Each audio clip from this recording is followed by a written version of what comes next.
Hey everybody, it's me, Sam.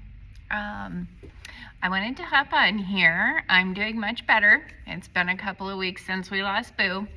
But I wanted to get on today. I know I promised for real talk 2 weeks ago, and I literally don't remember the first 2 weeks after Boo passed away. I know there was a lot of crying. So I wanted to hop on and finally get one going, but I wanted to talk about today the Bears Bites Foundation. So when Bear passed away, my friend Anna had posted a very awesome social media post, and in honor of Bear passing, to donate to the Bears Bites Foundation, and many of you did, and we're very thankful for that. And Bear passed away 15 days before his 10th birthday, so we've decided that on his 10th birthday every year from here on out, we'll have a Bears Bites Foundation fundraiser.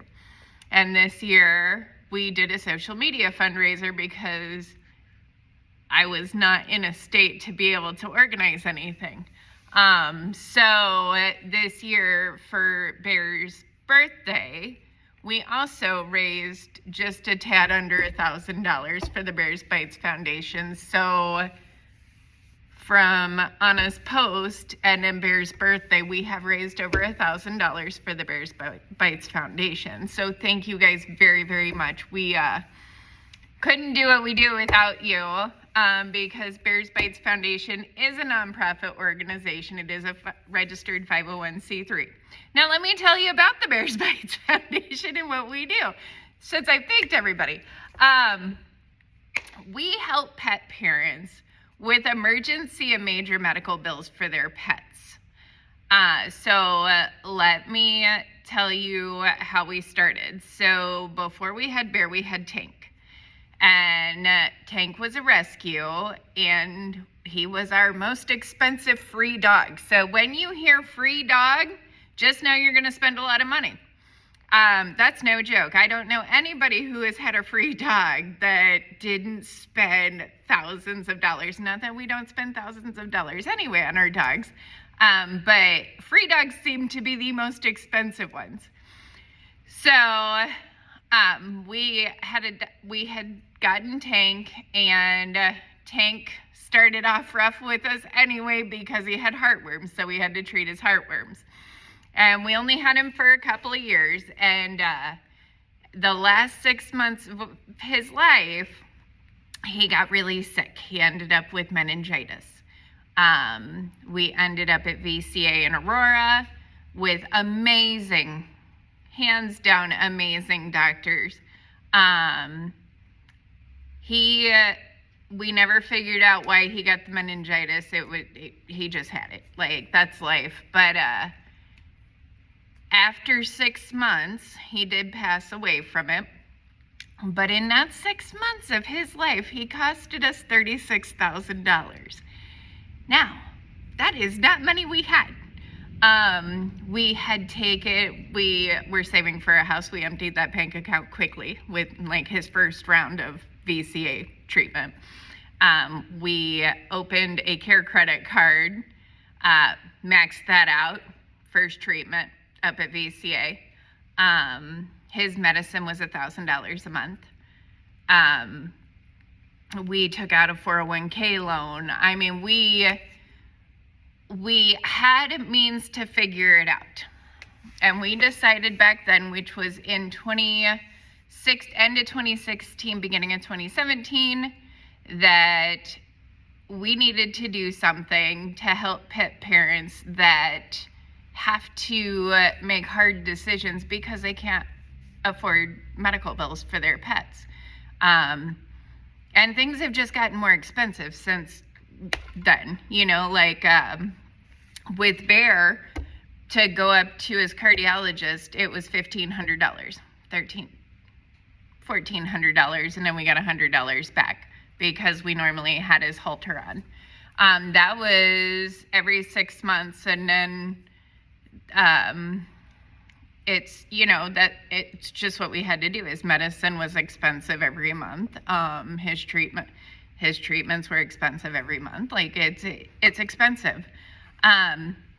So we decided back when Tank got sick that we wanted to help pet parents not have to make decisions of euthanizing their pet or relinquishing them to a rescue to get them the help that they needed. So August of 2020, we launched the Bears Bites Foundation during COVID, which it was needed, and the need is even bigger now. As you guys know, I sit on the board of the Peoria Humane Society also, and we also have a section that helps pet parents with emergency and major medical bills and all other kinds of medical bills.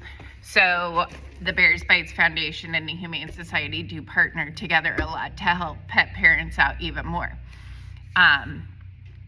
So one thing that when I register, we are a 501c3 with federal government, everything.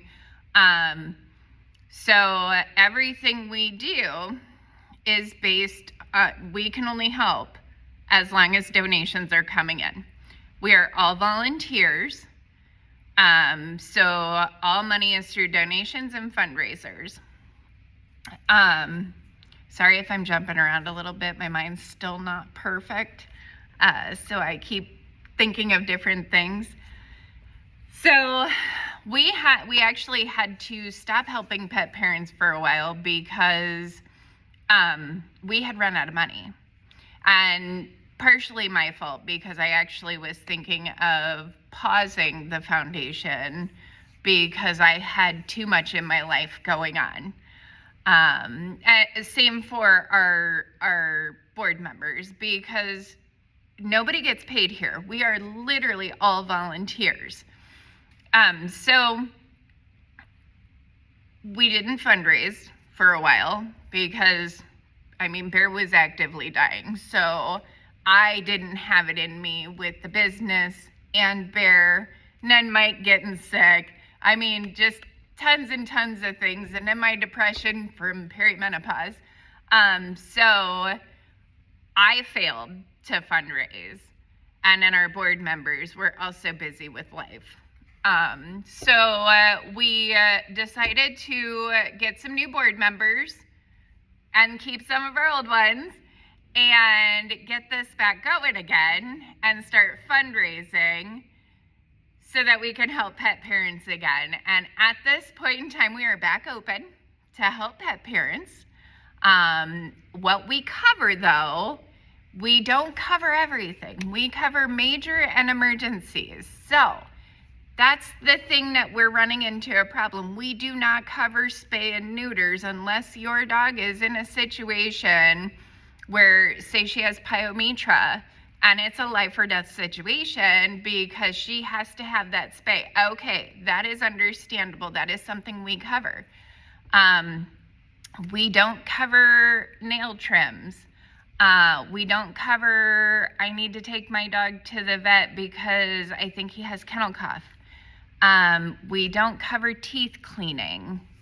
What we do cover when it comes to teeth is a case-by-case situation, because sometimes these little dogs, they get to a point where they've got rotten teeth and it's causing an infection. Yes, that is a life or death situation in our opinion. We don't cover vaccines. There are tons of vaccine clinics that you can go to for low-cost vaccines. So these are, we cover if your dog needs a major surgery. We've covered a lot of TPLOs. That's a major surgery. We can help with those. Most of the times those are up to like $4,000. At this point in time, we do cover $500 of it. But that's what we can do. The more we raise, the more we can help out, which we have helped out more in the past.